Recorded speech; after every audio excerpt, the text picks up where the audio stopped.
Yo, What's up? Peter, What's what's up? up, man? How How's are it you, going? bro? I'm Good to doing see good, you. doing good. Just getting home. Yo, man. Yo, Peter. Y'all guy is come on, man. Y'all guy is elite level, top notch. Like, god damn, what a fight, bro. Um, can you just give me your synopsis on what happened? Obviously, like Bam in the post fight said this was my toughest fight. Could you give me your breakdown on how you saw everything with Bam Rodriguez? Yeah, going into the fight, if you ever heard my dad, me, or Chepe, or any of us talk about this fight, we always thought that Cafu was gonna be Bam's toughest fight. We always said that we thought Cafu was the most dangerous guy at 115 pounds. We That doesn't mean I think he was the best guy. I think Puma Martinez is the second best 115 pounder behind Bam. But Yeah. Cafu had that one punch kind of knockout power. 11 wins, 8 knockouts. So we always thought he was the most dangerous. And it turned out that way. He fought a little bit different than we expected. I thought he was gonna, try to back up Bam a little bit more, maybe use his feet, but he kind of just laid on the ropes and he was waiting to counterpunch one shot at a time. But he was tough, man. Bam. He stopped him in the 10th. After the ninth round, he had like a little flurry where he threw, 5, 6 punch combination. He got back to the corner and we asked him like, "How you feeling?" He's like, "I got a little tired in that round." He's like, "But I'm good. I'm good." So he felt it. He felt the full 10 rounds that he went. And yeah, I think it was funny because fight week they asked Bam who his toughest fight was. I believe it was Chris Mannix that asked him, "Hey, I've heard some stories about your pro debut. Is that really the toughest fight you've ever had?" And Bam was like, "Yeah." He's like, maybe Cuadras, but my pro debut, Bam got stunned like in the last round in his pro debut against a kid that was like 0-2, um, and he said that was my toughest fight. But after this one, he told us he's like, "Nah, this one takes it." Yeah. So I guess what did you think about the style? Because like you said, it was a different style than you all thought he would fight with, but it seemed like Cafu, he was on the ropes. He pinned himself in the corner, tight guard. He was looking to counter. Did you think that presented I guess a different and harder style for where Bam was at that moment? Yeah, it was different because he wasn't giving Bam a lot of openings. He wasn't opening up, throwing. Like I said, I thought he'd be a little bit more active, try to back up Bam a little bit. And he told us in the dressing room when Bam gave him his belt, he's like, "Damn," he's like, "You really didn't let me do anything." He's like, "We had a plan." He's like, "I was planning on backing you up and doing this." He's like, "But it's different." He's like, "Once I had you in front of me, it was different. I really couldn't do what I wanted." But him laying on the ropes the way he was and just waiting to counter with like one shot made it a little bit more difficult for Bam to be able to like use his pivots, use his feet. So he kind of just had to walk him down and just break him down little by little with body shots and find the small openings whenever he could. But yeah, that's kind of all it was. It was just hard for Bam to find his openings just because he had such a tight defense and he was just laying on the ropes. That's basically all it was. Peter, the body shots was wicked. Bam, Bam is a body like he has so many dimensions to his game. When you like, obviously, like I said, you know your dad's the lead trainer. You're obviously in there, day to day with Bam. Did you know Bam had this many dimensions to his game when he first came into the camp? Like with y'all? Look, when he first started coming around, he was, I believe, 14 years old. We had signed his older brother, Josh Franco, and Bam. The first training camp before Josh's pro debut, Bam came with them, and we saw him spar. And he was always special. There was like something different about him, but the way he fought on Saturday was kind of the way he was in the amateurs, where he was just walking you down, putting pressure and breaking guys down, working the body at a young age. The pivots and all that stuff came with going more rounds, having obviously, in a 3 round amateur fight, you don't have a lot of time to be doing a lot of that stuff. You kind of just have to go and win the rounds quick. So with more time, 6 rounders and stuff, he started to develop the pivots and stuff like that. But in the gym, we've seen him, with different kinds of sparring partners, guys that are trying to back him up, guys that are boxing, all the different sparring he's gotten. So we know what he's able to do. We've seen him with every kind of style there is, and I still don't think people have seen the best of him. I think at 25 years old, he's still learning, he's still improving, he's still developing different things, getting his man strength and stuff. So I still think there's still a lot of things that people haven't seen. We've seen it in the gym, but as different styles and stuff, people are going to start seeing different dimensions to his game. When folks are talking about pound for pound list, I mean, obviously Bam's on it to me, and I've been on Twitter saying it a bunch of times yesterday. Yo, your boy is top five. He has to be in the top five pound for pound to me right now. I think he's proven it. I think his resume proves it. His skill set, obviously using the eye test, shows it. Where do you rank him if we're talking about the pound for pound list? I believe he's in the top five, no lower than six. If you're trying to, I think the top three, four are kind of set right now, where it's whichever way people think. Some people have different preferences and stuff, but I think it's Inoue, Usyk, Crawford, and Bivol, like in no order. But those are the four guys right now that I think are solidified in the top four. And I think Bam's right after them. I don't think there's anybody right now that could have an argument to be above Bam in that top five. Obviously you got people, maybe Canelo, just because of past achievements, but with his recent run of the opponents he's been fighting, which I don't think have been the best guys. I think Bam's number five right now. I don't think there's anybody that should be above him. But I think the top four is kind of solidified with those four guys until one of them, maybe falls off, or maybe Crawford, just because he's not as active lately, or his last performance wasn't his best one against Madrimov. Maybe he's slipping a little bit on the pound for pound list. But I think those four guys are solidified right now. I would agree. I would agree. A lot of people have been making a lot of noise about a fight with Junto Nakatani. I saw your dad, I believe it was the post press conference. Yeah, press conference. He said that your team wanted it. You, Robert, Bam, everybody wanted a fight with Nakatani, and Mr. Honda is the one that declined it. Can you talk about that? Like, what do you think it is? Like, if Junto's side declined to fight with Bam, do you think it's just like it's risky for him? What do you think about that? So the way that happened was Matchroom and TKO or Ring or whoever, the guys that are, I believe it was Ish Hinson, the guy that works with Turkey, that reached out to my dad with Matchroom and these guys, like, talking about, are you guys interested in Bam being on our November card? And we said yes. And then they came back like the next day right away, okay, like with opponents and stuff. And we're like, oh shit, like, he's like, Turkey wants to set up the card. They want to announce it. Well, they didn't tell us they wanted to announce it. He just said, we want to set up the card. We want to make sure everybody's on board and this and that. And the first name they brought up was Junto Nakatani.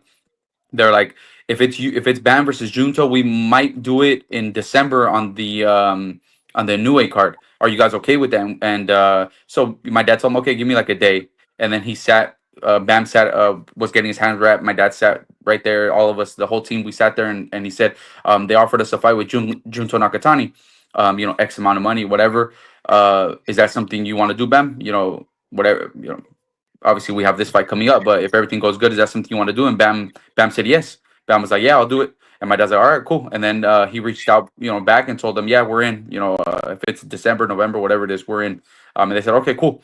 And then we didn't hear from them for like a day or a day and a half. And then Mr. Honda calls my dad, and he tells him, Robert, I heard you guys got offered a fight against Junto. Are you guys serious? Like, you guys are really interested in that? And my dad said, yeah, we already agreed. And he said, the only way I would allow it is if it's a lot of money. He's like, and then he gave my dad and my dad told him, what do you think is like a lot of money for both guys? And he's like, I think if Bam fights him, it should be this amount. And he said an amount, and my dad was like, well, that's what they offered. That's what he's gonna get. And he said, okay, cool, let's do it then. And then my dad hung up. I think a couple hours went by. By the end of the day, this was probably in the morning, so like 5-6 p.m. My dad gets a text message from where he says, you know what, Robert, I thought about it, and I don't think it's a good idea right now. We'll wait. We'll do it later on down the line. My dad said, okay, that's fine. And then I guess he reached out to Ish and Matchroom and all these guys and told them. So then they came back the very next day. Okay, what about Puma? And then obviously Bam said yes to Junto. Of course he's gonna say yes to anybody else, and said yeah, that's cool. And they said it'll be the same amount of money. Everything will be the same as it would have been for Junto. And we're like, all right, cool. So Bam was like, yeah, of course. I was gonna fight Junto for that. I'll fight Puma. Yeah. The only thing we just didn't really like how it got announced. You know what I mean? Like we would have preferred if they would have waited, just to not right. Wait after the fight is done. Basically. It's a week. It was like a week and a half that they could have waited. It was just that, like, we felt it was just like kind of disrespectful to the opponent. And like I said, we thought Cafu was the most dangerous guy because of his punching power, and we weren't overlooking him. We didn't pay attention to Junto or Puma, and this. It was just like within like do you guys want to do it? Yes or no? They need an answer, whatever. We're like, yeah, let's do it. But we just didn't like that. And Bam apologized to him after the fight too. He apologized to him in the locker room to Cafu. I don't Mm. know if you saw the Oh, video. about the Um, announcement. The announcement came yeah. before. So after the fight, yeah, exactly. So after the fight, Bam went to the locker room to give him his belt, and he told him, he's like, "Hey, look, you and your team, I just want to apologize to you guys." He's like, "That wasn't my intention." He's like, "They just brought it up to me if that was something I was interested in," and I agreed, and I said yes. He's like, "I didn't know they were gonna announce it. I wasn't okay with it. I want to show you the respect that you deserve as a champion, and whatever." They were cool about it, but yeah, that's the only thing we really didn't like. So, Peter, let me ask you: when a situation like that happens, right? Like something's presented, your side is down, the other side is like, we're not so sure. How do you feel as a team, right? Like Team Bam, Team Garcia. Like, do you guys feel like, you know what, these guys are ducking us, or like, how do you feel about it? Like that the fight isn't happening because that's a big fight, Junto Nakatani versus Bam Rodriguez. Yeah, that's a big fight. No, because my dad spoke to Rudy Hernandez, Junto's coach and I believe manager as well. He spoke to Rudy. He said, "Hey, Rudy, they just gave me a call about a fight. Have they called you guys?" And I think Rudy had told my dad, "No, they haven't called me yet." And my dad said, they offered the fight for Bam and Junto for December. Whatever, whatever. And Rudy's like, "Okay, cool." He's like, "Yeah." I believe he told my dad, he's like, "The only thing is we have to vacate one of the titles." He said. Because I think one of Mr. Honda's guys is number one for the WBC. Uh, Tenshin Nasukawa, I believe is his name. In Tenshin, he's Okay. number one for the WBC. He said so. Either way, we're not going to keep that one, so it'll be for the IBF, just IBF by itself. And my dad's like, "Yeah, that's fine. That's no issue." They can't pay So step aside though. They can't pay this just like step aside no, money. I think they just want him to fight for the title already, and we wouldn't have had a problem either way. Like one belt, two belts, it would have been for the Ring magazine anyways and IBF, so we were cool with it. And he said that's the only thing we had promised Mr. Honda. He's like, after we unified, that we would have, no matter what, that title was going to be vacant. And we said, "Oh yeah, that's cool. That's not an issue." Like, and he said, "All right, cool, whatever." And then that's when everything happened, and they just said no. I don't think it was something where they're like, "Oh, they're scared of Bam," or they don't want to fight Bam, or whatever. I think what it is that Mr. Honda has two guys.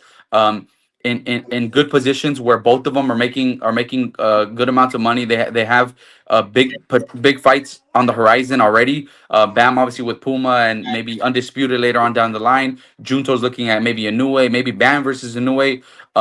If you put both of them together right now to fight, obviously one's gonna win, one's gonna lose. That guy kind of the star kind of goes down for that guy, and why do that right now when the big fight for like Junto is coming up with Inoue, a big fight for Bam with Puma and potentially undisputed is on the way too. I think that's all it is. I don't think you could say, "Oh, he's ducking, he's scared of Bam or this or that." I don't think so. I think it's just Mr. Honda looking at it business where both these guys have such big fights on the way that why get in the way of that. I see that. That makes sense. I had the opportunity to interview in a way, one of the best interviews this year, Cigar Talk. Make Yeah, sure that's you all right. That's all right. but one of the things I know we got the chance to speak about Bam, you know what I'm saying? And he was interested in that. Like, what do you see if you're talking about a fight with your guy, Bam Rodriguez, pound for pound, versus another guy that's arguably number one, but top three for sure in Inoue Inoue? How do you obviously you're gonna think your guys are gonna win, but if you had to break it down, how do you see that fight? Bam versus Inoue. Man, it's a fight that I mean, if you tell me to pick like one fight out of boxing where you're gonna see like beautiful boxing, power, precision, defense, everything. I think that's one of the top fights. I think the styles are perfect for each other to make for a great fight. Bam is a smart fighter. He's got good defense, but he's aggressive and he's trying to get you out of there. He's not okay with just going the distance. He wants to make a statement. I think Inoue is the same way. You've seen him get dropped. He gets up and he's probably more dangerous after he gets dropped. I think that fight has fight of the year, fight of the decade kind of stuff written all over it. I do think it's a little bit further on down the line than I think most people would hope for, because Bam made weight so easy this fight that's when we decided, what, I think he can wait for undisputed, because we originally thought if this is a tough weight cut, we'll do it one more time for Puma and then that's it. But the way he made it so easy, that we saw we're like, no, he could do undisputed early next year.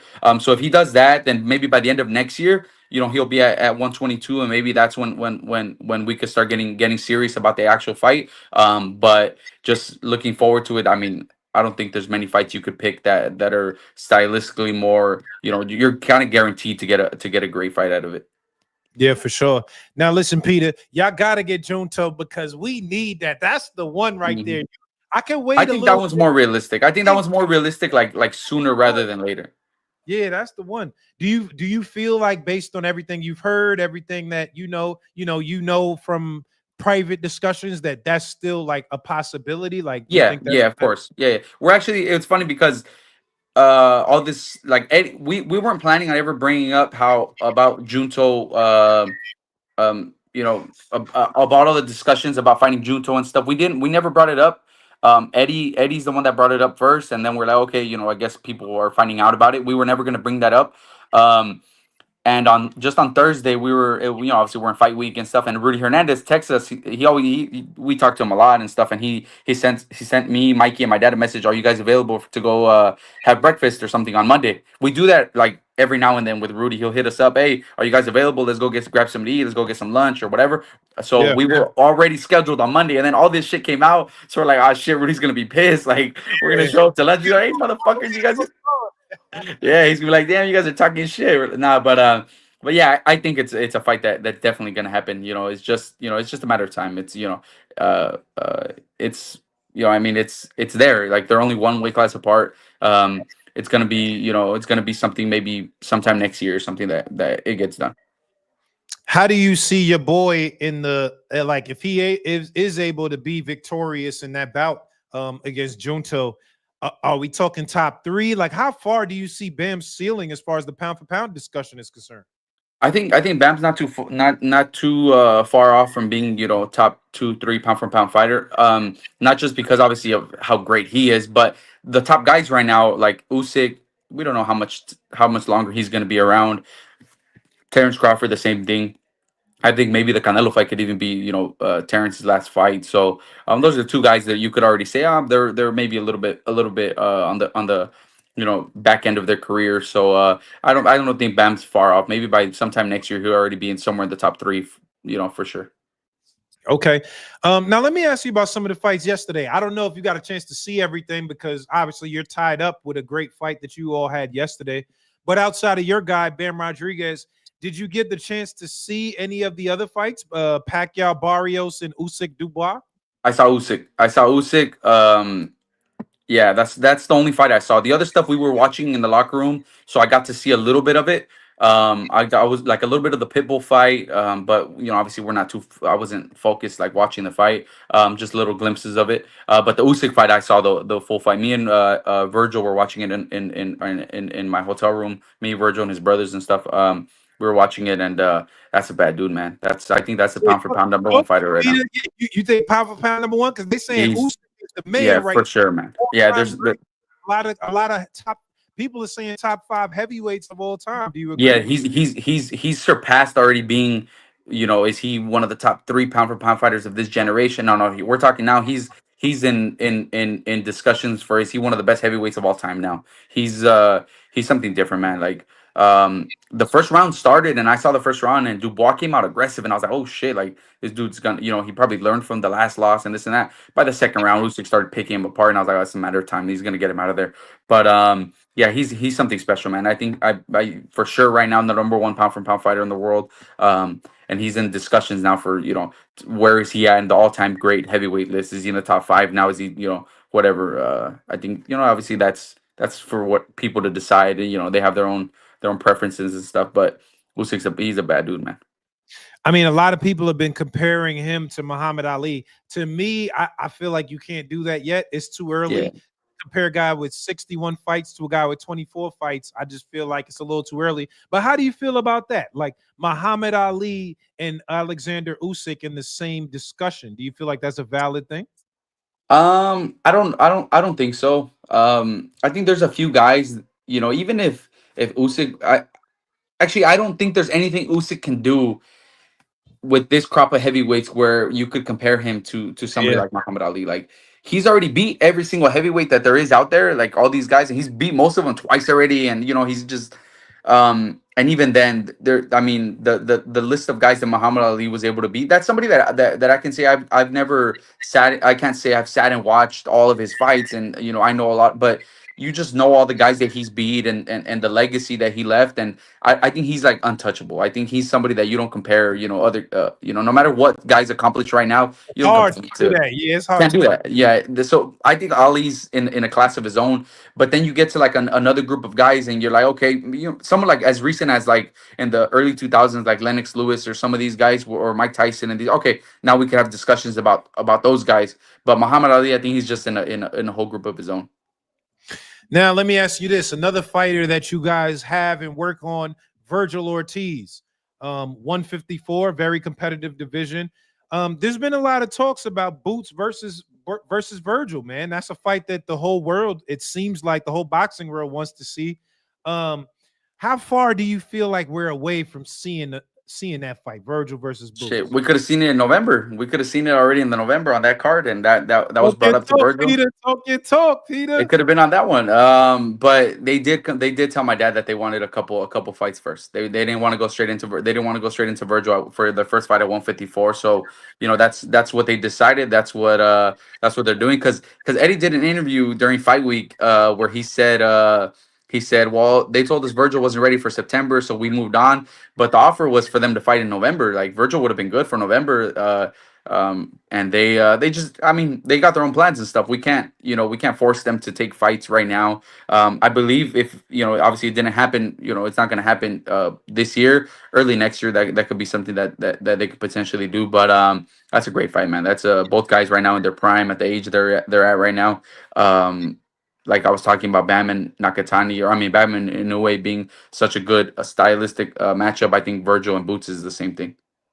Now, do you think, like, because I know how fans perceive it? A lot of people said Boots was a duck. They're even saying it right now in the chat. A lot Yeah. of people have been saying Boots is ducking.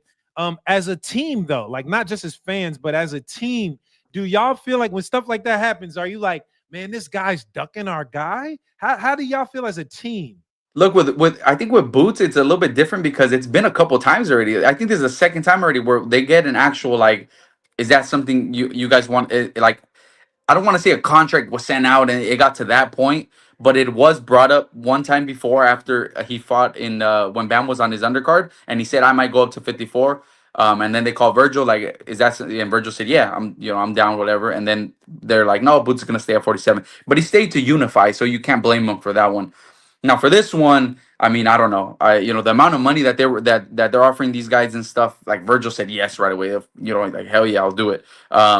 So I mean, I don't know. I don't want to say that either. Oh, he's ducking. He's scared of Virgil, because I mean, Boots is a great fighter too, man. He's a great fighter, but I mean, they really did say no to the fight. Like the fight was offered and they said no. So that right there, we know that it was the team of whether it's Eddie or that their team that said no. And there's I don't think there there's a reason, or they have a valid reason to say no to that fight, because like I said, Eddie said, oh, for September. They said no, but the offer was for November, was for the November 22nd card, and they didn't take it. So I mean, the people could take it however they want, but I don't think he's scared of Virgil. I think they just want to touch 154 first with somebody else, see how he feels, see how whatever, and then they'll do it after.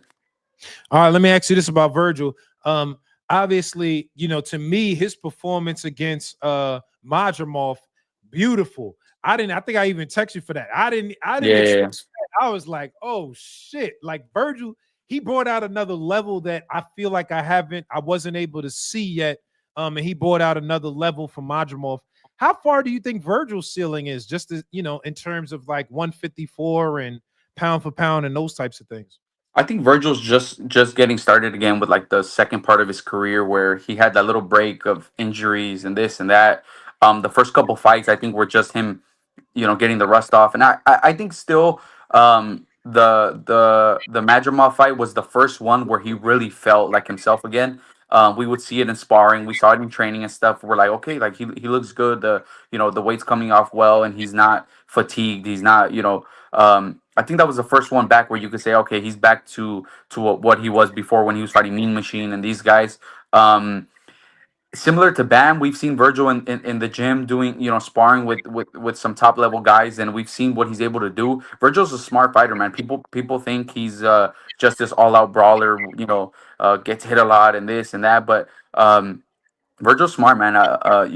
One of the clips or one of the moments in the fight that got a lot of attention and clipped on like TikTok and Twitter and stuff like that was when he drops the guard and then hits the body instead. Man, I've seen him do that all kinds of times in the gym.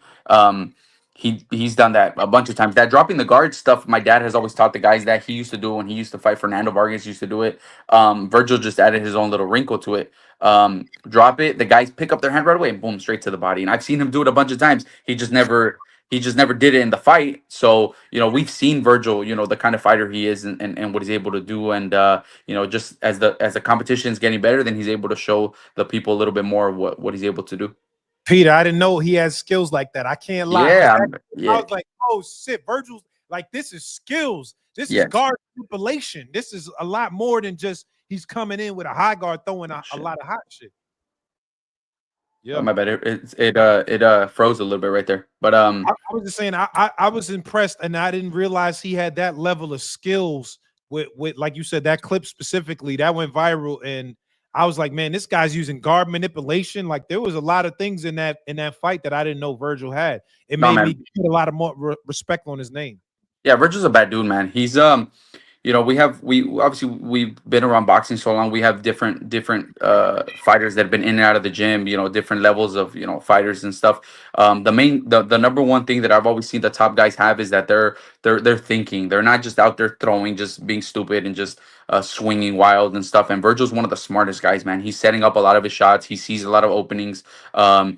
Bam, similar. We have, the top level guys. They're smart fighters, man. And I just think Virgil just had, he needed the right opponents. He needed to feel like himself again. He needed to be confident in himself to be able to start to show people, every wrinkle of his game. And I think he's only going to be getting better because he's still young. I believe he's 26, 27 years old. He's not that old, but yeah, I'm excited. Hopefully he gets in the ring soon. So, yesterday in the locker room, I told him, I was like, after the fight, I was like, this makes you want to fight again. He's like, bro, I'm fucking, I'm excited. He's like, the crowd, the way they reacted. He walked out with Bam and, took pictures in the ring. And then we walked back together and people calling for Virgil, so hopefully get back in the ring soon.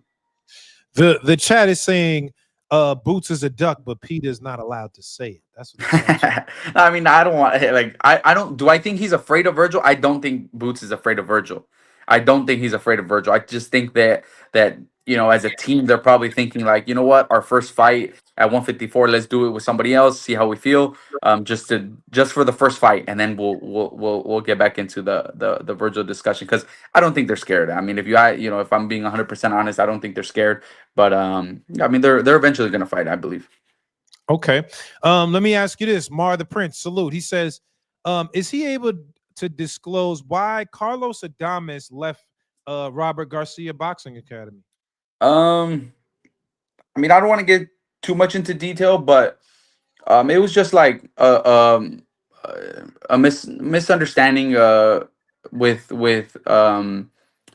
I believe it was his manager at the time. I don't believe he has the same manager anymore. There were some fights being offered to him that we felt, or my dad felt, that he should have taken, and come on, let's but he had ties with PBC and these guys who gave him a couple fights, but they weren't keeping him active, and I don't think he had a contract at the time with them. And my dad told him, hey, these guys are offering us these fights, I believe Golden Boy, Top Rank, somebody offered him like a fight somewhere else. And then they came back with his manager, no, we're gonna do something else. My dad's like, you know what, like if you guys don't like believe in or trust in what I'm trying, like maybe you guys should look at something else. I don't want to get into details on names and stuff because then it just, I mean, Adamus is cool, man. He's obviously he was out there in Saudi and he's a cool dude. With when Virgil fought, he fought, and we were with him a lot of the time. And he's a cool ass dude. Every time we see him, he still embraces us real well and stuff. But yeah, there was just miscommunication with some stuff like that, and they decided like, yeah, maybe he's better off going somewhere else. It was just kind of like they everybody agreed. Okay, let me ask you this, Peter, because Carlos Adamus has been taking a lot of heat on Twitter recently, specifically from me. I've been on his ass on Twitter because Janabek has been saying this guy is ducking me, and he's been. And at first, I was like, I don't know, I can't say anything. And then I saw an interview where Turkey Al Sheikh says, he says, I think I was trying to make this fight, but it wasn't Janabek, it was Carlos Adames who was making this very difficult to make. What do you make of that? Like, is this something like you feel like that's just a tough fight and they want to stay away from it? Or like, are you kind of like, what I'm saying? It just was politics. Look, they sparred. They sparred a lot of rounds. Chepe Were went you with there? Were you there? no, so Chepe went with them. So they Okay. sparred. They sparred in at John wherever Johnny was. I think he was training at Buddy McGirt's gym at the time, and he had I forgot who he was gonna fight, and they asked if we had anybody. We said Adames is here, so he's all right, cool. So he went. I think he did like 3 sessions, and they went a lot of rounds each time. And Chepe would tell us that he did really good. Adames was doing really good, but it was still very competitive. So it's very competitive sparring, but Adames was doing really good. I don't think he's afraid. It's just that he didn't I think he got the worst of it over there in Saudi because he went against like one of Turkey's favorite guys. He went Yeah, against Hamza Shiraz. yeah. Um That's Turkey Obviously style. they wanted everything, they want everything for Hamza, and Adames was just there. Basically they wanted him basically just to be here, hand over the belt, but Adames can fucking fight, man. So I think he got the worst of it. He ended up getting a draw. I believe he won that fight. So I think that's his only issue is going back over there again on another card against another against I don't think Johnny Beck is one of Turkey's guys, but he would probably feel that way. Like Adam is like, nah, I ain't going over there to go fight for you guys again. But the flip side to that is if he's not fighting, like, so he fought in February on that show, and he doesn't seem to have anything else scheduled, or I'm sure the amount of money that he's getting to fight over there, he's not going to get that here against somebody else. So like it's kind of like, well, shit, if you're not going to get that here, or your own promoter isn't going to put that kind of money up for a fight, then why not just take it? You know what I mean? Like, just, but I mean, obviously, that's their decision and stuff. I think Adames wins that fight. I think Adames is he's a bad dude, man.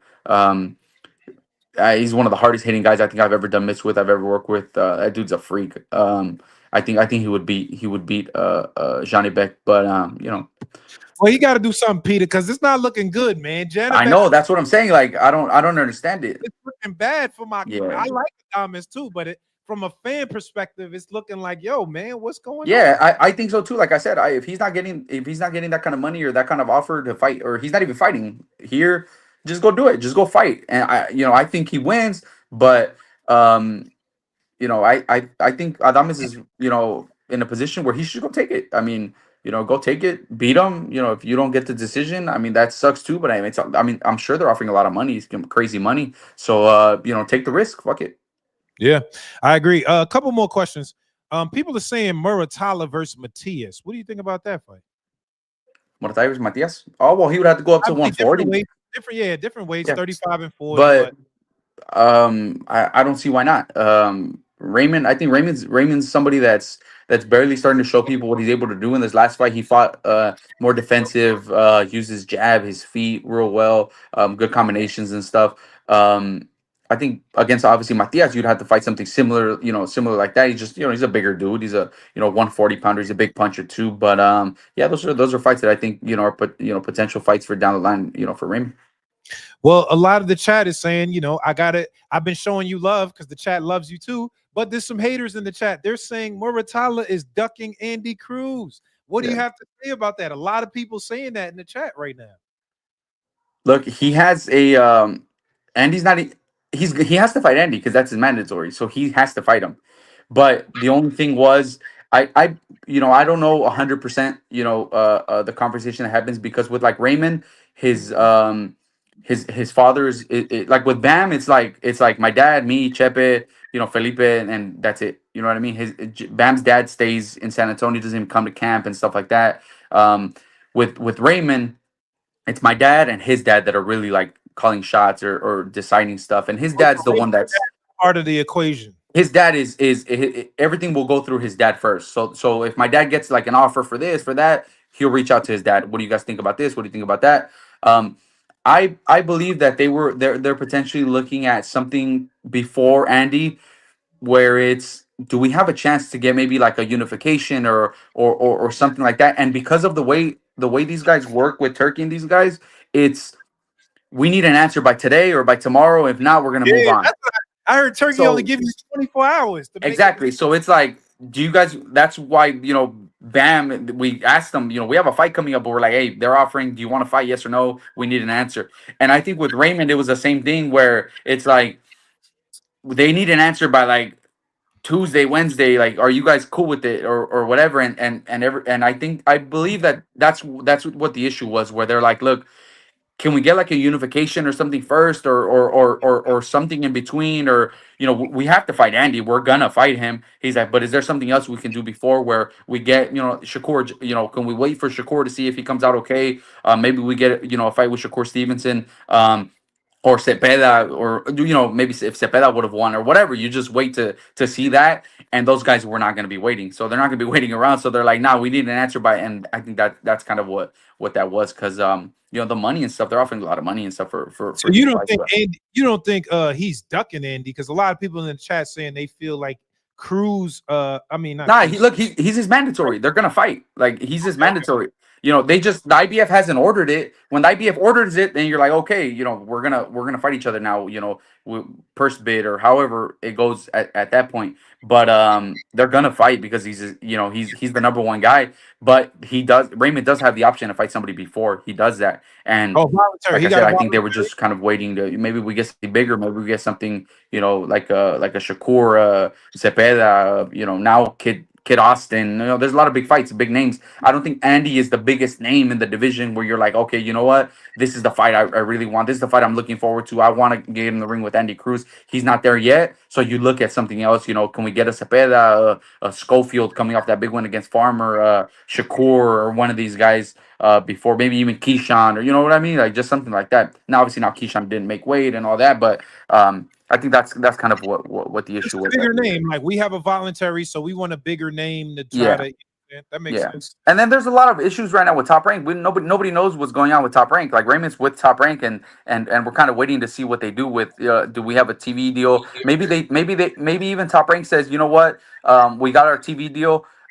Let's do Raymond's first title defense, a voluntary, and even if it's not a big name, but let's get him a fight here, like in Ontario or something, where he just comes home to fight. He does his big homecoming fight, his first title defense, and then we go into Andy Cruz after that. Like, there's different things that they could be thinking. Raymond just won his title, and like I said, Andy isn't the mandatory just yet. He's the number one guy. He won but there is an option for Raymond to do one fight before, and then he'll get in there with Andy after. Okay. Well, listen, let me ask you this, Peter, to wrap it up. Thank you. First of all, thank you for your time, bro. I Yeah, of course, appreciate you. man. And a lot of the chat and the fans are very excited that you pulled up. Shakur Stevenson, obviously him versus Raymond Muratalla. That's a great fight, a unification bout. I interviewed Shakur a few days ago, right after his fight with Zepeda. And he said that was a fight that he was interested in as well, right? Like with Raymond Muratalla. What did you think about Shakur's performance against Zepeda?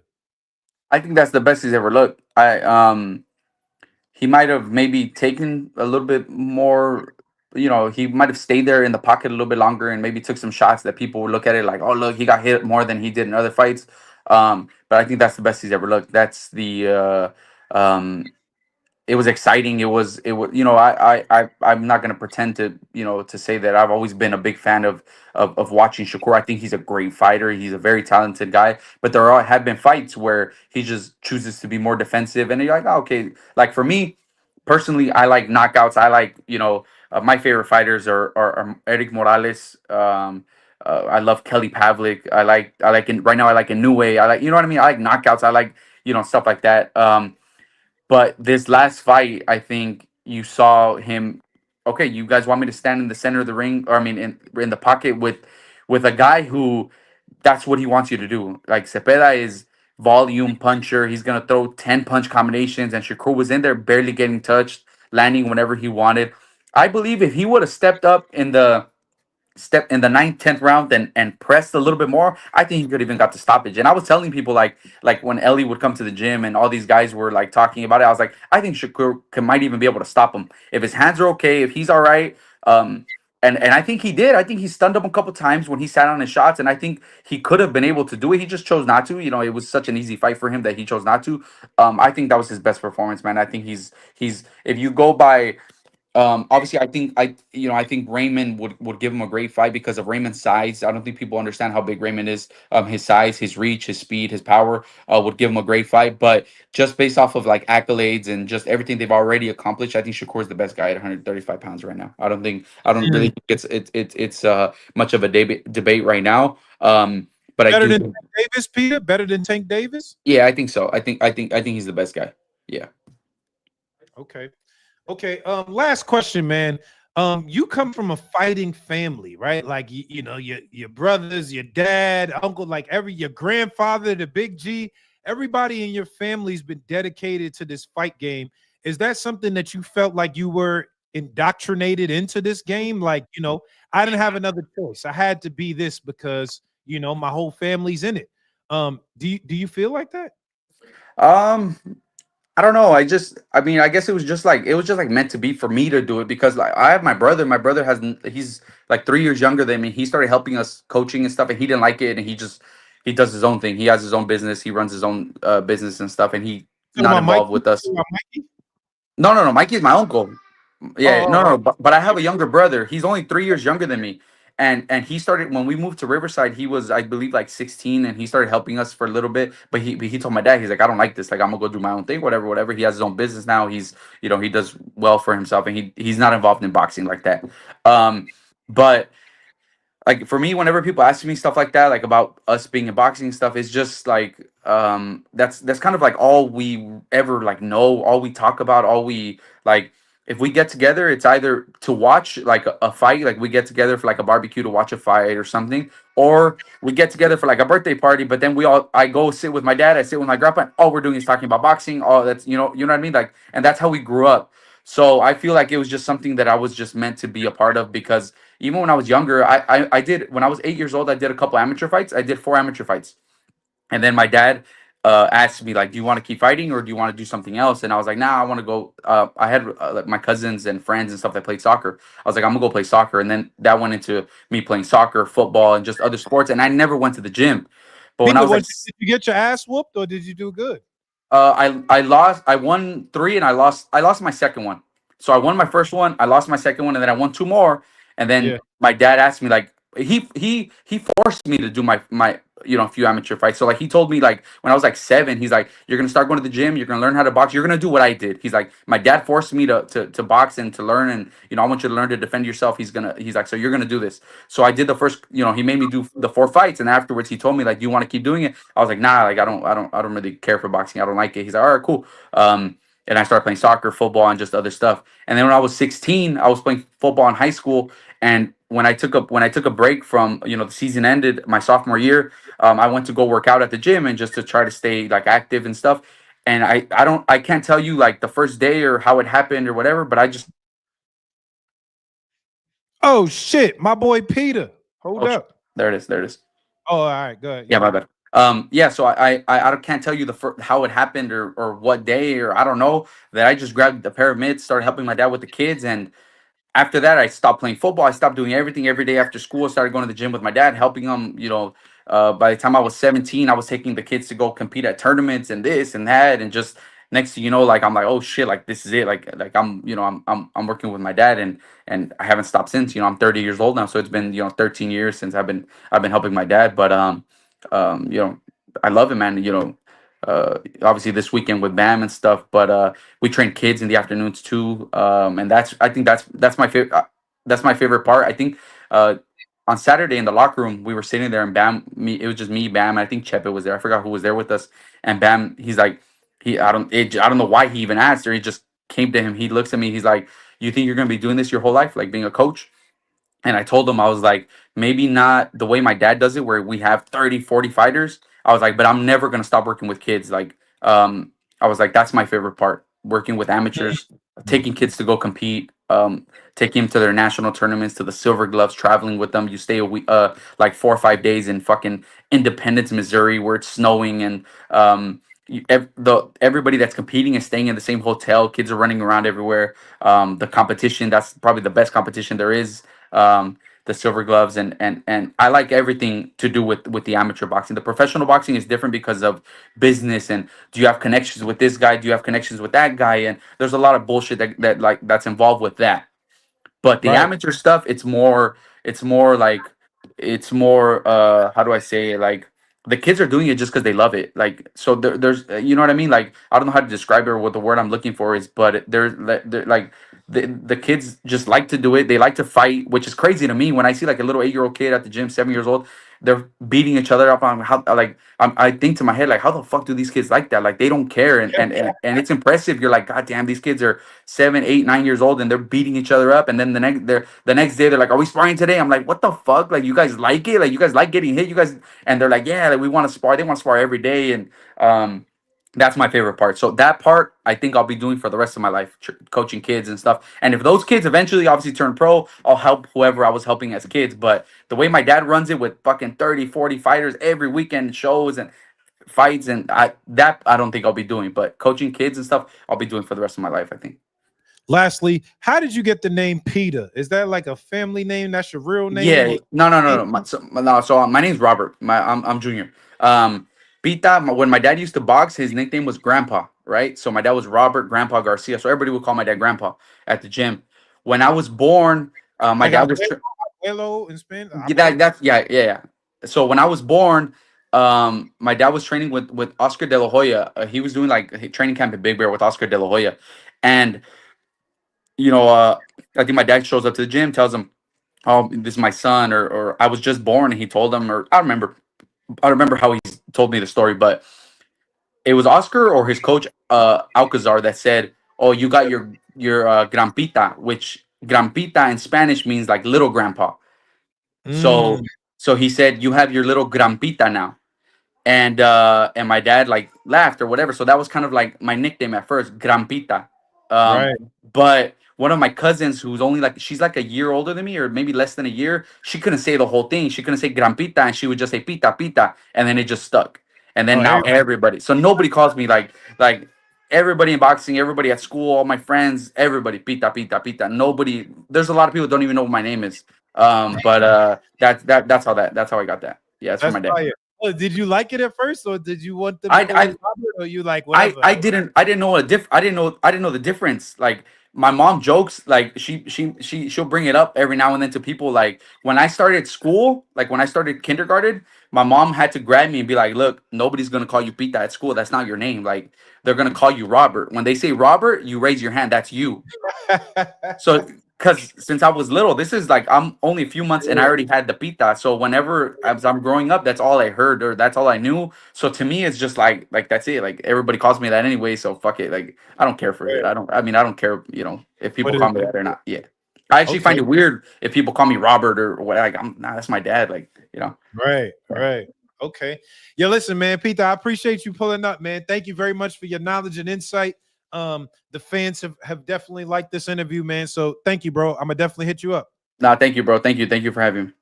All right. Later. All right, man. Thank you. Come on, man. These are some good ass interviews, man. My boy Pita, man. He's in the trenches with Bam. All right, let's drop the link. You don't know what time it is.